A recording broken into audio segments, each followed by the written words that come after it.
Hola chicos, espero que se encuentren muy bien. El día de hoy vamos a trabajar acerca de la sistemática. Se preguntarán seguro qué significa sistemática. Pues vamos a decir que es la ciencia encargada de qué, de clasificar a los seres vivos. Esta clasificación la van a hacer de acuerdo a una jerarquía. Pero para que suceda esta clasificación hubieron grandes acontecimientos, hubo un proceso histórico.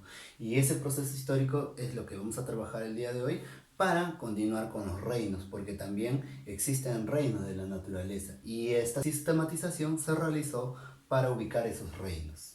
Actualmente ustedes se preguntarán cuántos reinos existen. Pues vamos a decir que hasta el 2015 va a haber 7 reinos. ¿7, profesor? Sí, así es, la nueva clasificación. Pero vamos a estudiar cada una de ellas. El primero en clasificar a los seres vivos fue Aristóteles en el siglo IV. Él era un filósofo griego quien clasificó en vegetales y animales.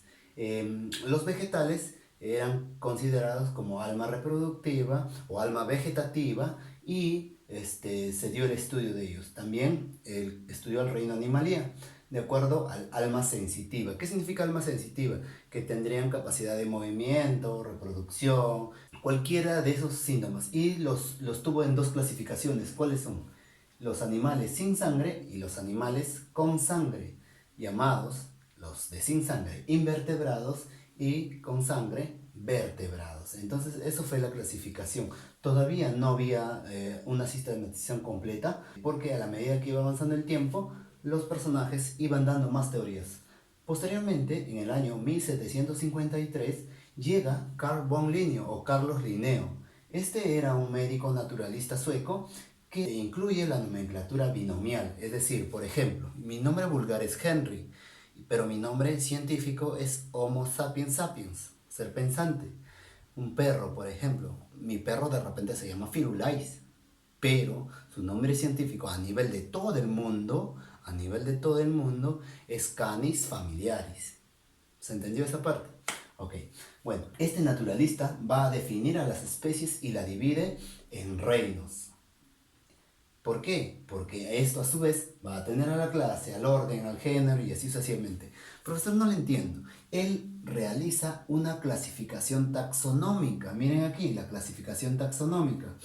Dominio, reino, clase, género, especie. Porque todavía faltaba alguna de ellas. Y posteriormente, más adelante, otros personajes van a aportar más conocimientos. Por ejemplo, Ernest Haeckel, en el año 1866, este era un filósofo naturalista alemán, quien propone un tercer reino. Acuérdate que hasta el anterior habían dos reinos, que era animalía, vegetal. Incluso Linneo puede decir que clasifica uno más que se llama el mineral. Ernest Haeckel dice lo siguiente, propone un tercer reino. ¿Cuál es ese tercer reino? El reino protista, la introducción del reino protista. Y él acuña o da el término de filum y familia ¿qué? A las categorías taxonómicas, filum y familia.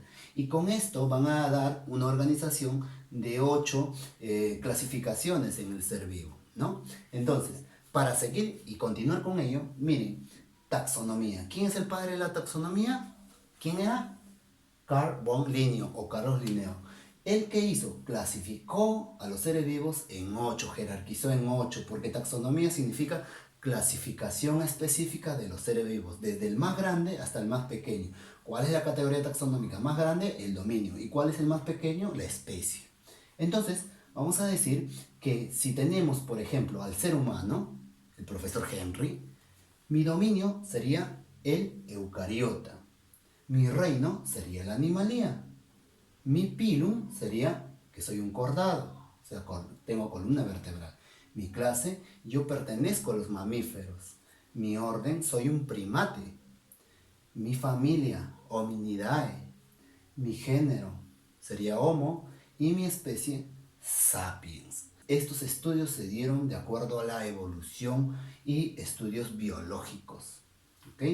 Pero si hablamos de una papa, por ejemplo, miren aquí, una papa es un tubérculo, ¿verdad? Muy bien, mira, su dominio eucariota, porque hay procariota, eucariota. Reino, plantae, porque la papa proviene de la planta. El pilum es un espermatofita, ¿no? La clase vendría a ser un dicotilodonia. El orden sería un Solanae. Lo que viene a ser la familia, la Solanaceae. El género, Solanum. Y el especie, Tuberculosum. Profesor, ay, ya entendía. Entonces, cada especie tiene su clasificación. Muy bien, cada especie tiene su clasificación. Y a su vez, vamos a decir que no se usan todos. Por lo general, usamos una clasificación binomial. Un nombre vulgar y un nombre científico. Un nombre vulgar va en distintos idiomas, pero el nombre científico en todos los países va a ser lo mismo. Ejemplo, perro, ¿ya? En todos lugares se va a llamar perro, pero su nombre científico va a ser Canis familiaris. Si tenemos un gato, nombre científico del gato va a ser Felis domesticus. El gato vendría a ser el nombre vulgar, cóndor, Vultur grypus. Lo que viene a ser el arroz, por ejemplo el arroz, Oryza sativa. Y el maíz, el sea maíz. Son ejemplos que podemos decir.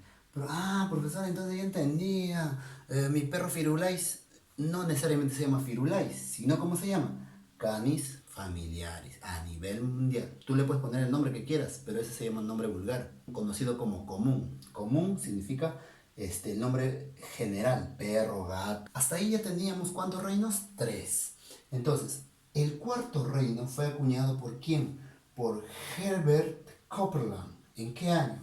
Herbert Copeland, en el año 1938, acuña otro cuarto reino, ¿ya? Él era un biólogo estadounidense, quien acuña el reino Monera, o sea, conocido como seres anucleados.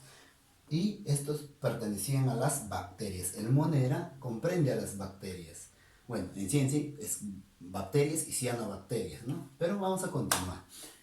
Luego, posteriormente, en el año 1969, Robert Whittaker, otro norteamericano, él era un ecólogo, algólogo y botánico. Ecólogo, ecología, algólogo, las algas y botánica, las plantas. ¿Okay?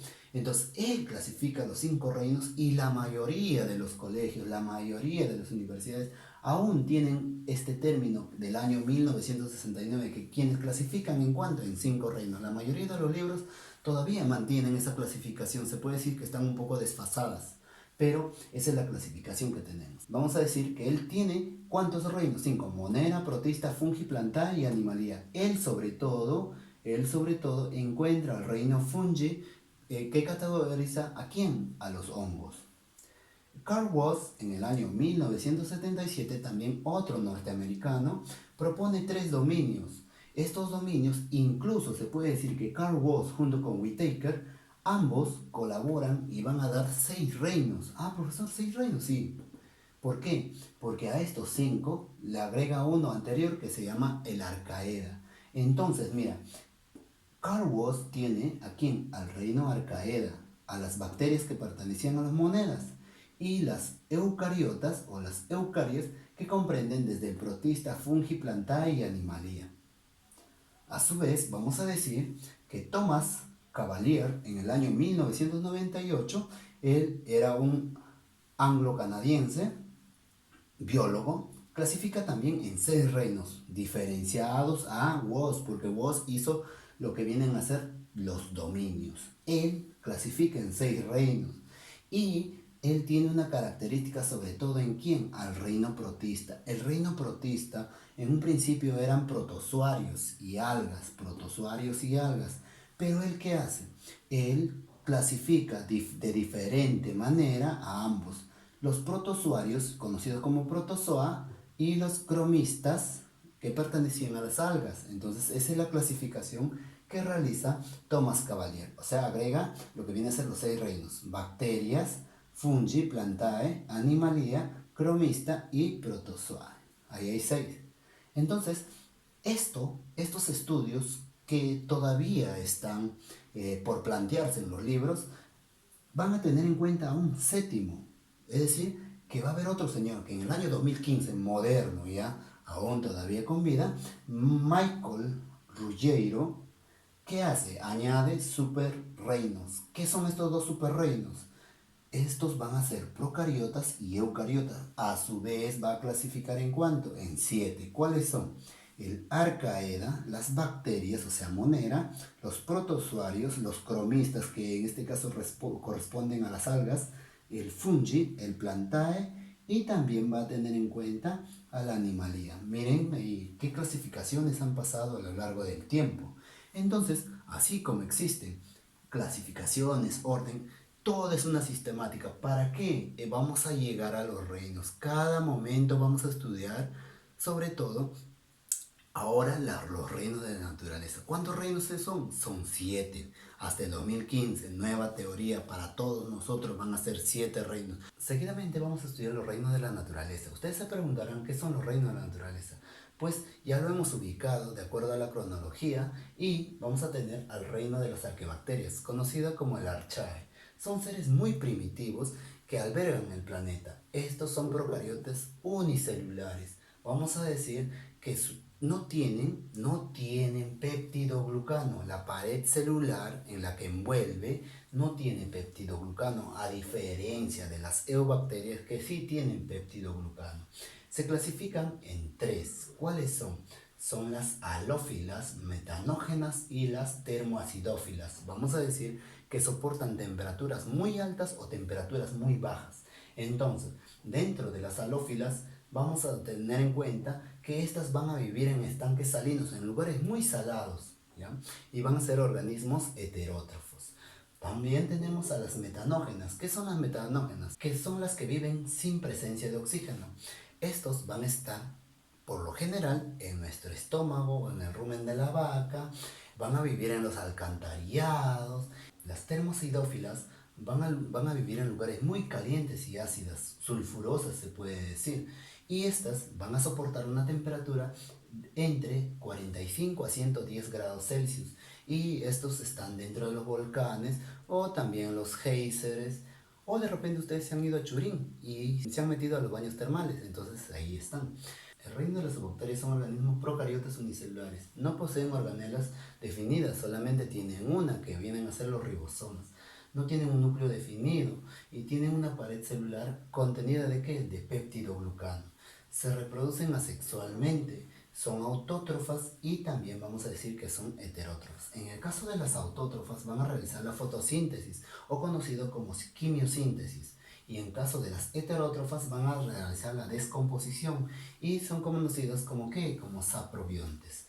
La división de una eubacteria que vamos a tener las bacterias en sí y las cianobacterias.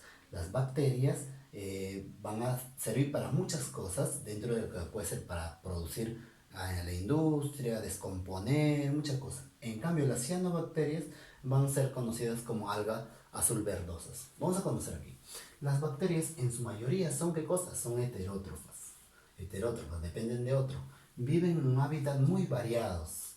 Y estos van a estar ¿dónde? En el aire, en el agua, en el suelo, pero también van a estar dentro de nosotros, ¿no? Van a vivir en organismos desarrollados como nosotros. Van a causar enfermedades y a su vez vamos a decir que también van a curar ellas. Van a descomponer la materia orgánica y estas van a ser fundamentales para poder desarrollarnos nosotros y también para que las plantas puedan crecer. También vamos a decir que van a ayudar a los suelos porque al descomponer la materia orgánica van a nitrificar el suelo. Se usan para procesos industriales, ya sea yogur, ya sea leche, distintos usos en la industria. La clasificación. Dentro de la clasificación tenemos a los bacilos, a los cocos, mira, a los bacilos, tenemos a los cocos, tenemos al diplococo de 2, tenemos al estafilococo, tenemos al espectrococo, tenemos también al vibrión y también tenemos al espirilo. Las cianobacterias son consideradas como algas azulverdosas, son organismos autótrofos. Realizan la fotosíntesis y viven en el agua, son alimento de muchos peces. Pero también vamos a decir que podría tener una contraindicación. ¿Por qué? Porque si estos se desarrollan en cantidades extremas, no dejan que ingrese la luz. ¿Para qué? Para que las demás algas realicen la fotosíntesis. También vamos a decir que el exceso de cianobacterias va a realizar ¿qué cosa? Que el pez o los peces que estén en el agua no puedan respirar muy bien. Va a haber un desgaste de ¿qué? Desgaste de oxígeno. Vamos a decir que se va a clasificar en Nostoc, oscilatoria, anabaena y espirulina. Bueno chicos, espero que haya quedado entendido este tema. Puedas visitarme en mi canal, búscame como Gen Rosales en el YouTube y no olvides darle like, suscribirte y compartir mi video. Posiblemente estaremos comunicándonos en una nueva programación para la próxima semana. Hasta luego chicos, cuídense.